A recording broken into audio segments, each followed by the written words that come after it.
La revue de presse de Natacha Polony. Bonjour Natacha. Bonjour Thomas, bonjour Julie. Bonjour. À tous. Ce matin, une de vos journaux, on voit défiler les mêmes visages, ceux des promus au gouvernement. Mais les titres, eux, racontent une toute autre histoire. Libération célèbre la jeunesse, celle d'Emmanuel Macron, Najat Vallaud-Belkacem, Fleur Pellerin, sociodémocrate, la jeune garde.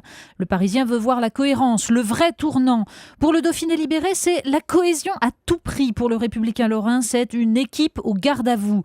Et pour le Figaro, remaniement, le dernier carré des Hollandais. Mais certains sont finalement beaucoup plus sévères. Nice Matin, tout ça pour ça, la montagne et silence dans les rangs.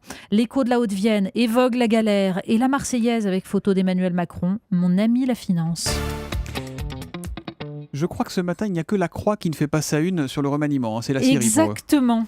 Homogénéité, cohésion. Alors les mots qui émaillent les éditoriaux ce matin sont plutôt positifs, mais à y regarder de plus près, cette cohérence-là ressemble à un échec émat. François Hollande rêvait d'être Mitterrand, écrit Raymond Courreau dans l'Alsace. Il est Napoléon à Waterloo. Bon, on ne s'étonnera pas évidemment du scepticisme de l'humanité. Après le gouvernement de combat, écrit Paul Masson, voici donc venu, sur la demande expresse de François Hollande, le gouvernement de clarté. On a beau chercher la lueur, l'horizon est désespérément sombre. Il vaut mieux être seul que mal accompagné, répond Laurent Geoffrin dans Libération, comme pour tenter de se convaincre. Et l'hésitation sous sa plume entre social-libéral et social-démocrate, comme on voudra, lâche-t-il même, finit de dire combien la clarté est ambiguë. Bien sûr, vous aurez dans tous vos journaux les portraits du nouveau ministre de l'économie, jeune homme pressé, passé de Normal Sup à l'ENA et de Paul Ricoeur à Jacques Attali. Portrait de Najat Vallaud-Belkacem aussi, dont les Échos rappellent que ses principales positions en matière d'éducation furent de plaider pour une plus grande représentation des homosexuels dans les manuels scolaires. Alors il faut lire le texte de Louise Touret sur le site slate.fr. Le poste de ministre de l'Éducation nationale sert-il encore à quelque chose ? La journaliste raconte notamment ses discussions avec Benoît Hamon, beaucoup plus intéressé visiblement par les enjeux de pouvoir au sein du PS que par des sujets d'éducation auxquels il ne connaissait sans doute pas grand-chose. Les politiques et leurs réformes ne font que passer, écrit-elle. On voudrait démontrer que le ministre de l'Éducation nationale ne sert à rien, qu'on ne s'y prendrait pas autrement. Alors la nouvelle ministre sera-t-elle autre chose qu'un symbole ? Les textes les plus éclairants sur la politique sont d'ailleurs ceux qui ne parlent pas de remaniement ce matin, notamment les deux tribunes des Échos. Celle du banquier Jean-Michel Nolot sur la surévaluation de l'euro, un problème politique, dit-il, et celle surtout de Jean-Louis Guigou. Face à une France qui se défait, il faut changer la promotion des élites. Un magnifique réquisitoire contre l'énarchie, la centralisation et la reproduction. En photo, la promotion Voltaire de l'ENA, si chère à François Hollande. Tout à fait autre chose. On s'intéresse à la situation en Ukraine, Natacha. Et oui, les journaux évoquent tant et tant les djihadistes partis en Syrie. Alors, il faut aller regarder l'incroyable page du Monde consacrée à ces anciens militaires français partis jouer les mercenaires auprès des pro-russes de Donetsk. Ils sont passés par les jeunesses identitaires, les groupuscules d'extrême droite, et ils trouvent là-bas un moyen d'assouvir leur soif d'action.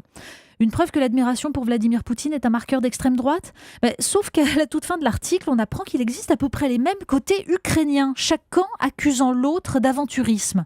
Seul constat, ils n'ont, disent-ils, pas acheté de billets retour et se trouveront d'autres terrains quand celui-ci sera épuisé. Aider les chrétiens d'Irak et dessouder de l'islamiste, imagine l'un d'eux, qui espère tout de même revenir un jour en France. Ennemi un jour, allié le lendemain, ainsi va Natacha la réelle politique. Oui, on trouve dans la presse ce matin de très nombreux articles consacrés au retournement d'alliances qui se prépare sous les coups de boutoir du califat islamiste. Le Figaro évoque les frappes américaines qui feraient le jeu de Bachar el-Assad. Mais dans ce renversement, c'est l'Iran qui jouera bientôt un rôle clé. Alors il faut lire deux articles ce matin. Celui de l'Express sur Shahindoq Molaverdi, vice-présidente du pays et surtout équilibriste face à la surveillance des conservateurs, une femme extraordinaire. Mais le plus intéressant, c'est ce très long reportage signé Michel Elchaninov dans Philosophie Magazine. Oui, dans Philosophie Magazine, vous irez à Qom, sorte de Vatican du chiisme, où les ayatollahs les plus influents commencent à réfléchir, figurez-vous, à la séparation du religieux et du politique, qui signifierait la mort de la République islamique et de sa théocratie.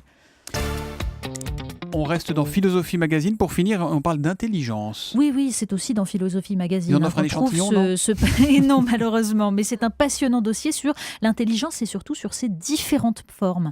Car le fonctionnement du cerveau passionne la presse. Et on a aussi un article dans le Figaro sur les raisons pour lesquelles la croissance du cerveau humain nécessite une enfance longue. Un numéro complet du magazine L'essentiel cerveau et psycho, là aussi sur l'enfance. Et puis, cet article sur slate.fr. C'est intitulé « Si vous êtes attaché à la musique de votre adolescence, c'est à cause de votre cerveau ». Oui, figurez-vous que l'écoute de la musique libère de la dopamine et de l'ocytocine et que le cerveau il sera plus sensible entre 12 et 22 ans, période où nos émotions sont exacerbées par un flot d'hormones de croissance. Alors le souvenir de ce plaisir s'incruste dans nos lobes. D'où le fait que réentendre les morceaux de notre jeunesse nous transporte. Prenons un cas au hasard. On aime ce qui était l'adolescence, on a oublié ce qu'il y avait il y a 5 ans. Quoi. Exactement. En fait, la mémoire fonctionne de façon particulière. Alors, on prend un cas au hasard. Le jeune François Hollande, arrivé comme chargé de mission à l'Élysée, entend la petite musique de Jacques Attali et du Tournant de la Rigueur. Et à l'âge adulte, c'est logique, il est bouleversé par ce vieux tube, même si c'est une reprise par un jeune chanteur, Emmanuel Macron. La revue de presse d'Europe 1, tous les matins à 8h35 sur Europe 1, donc avec Natacha Polony. À demain, Natacha. À demain.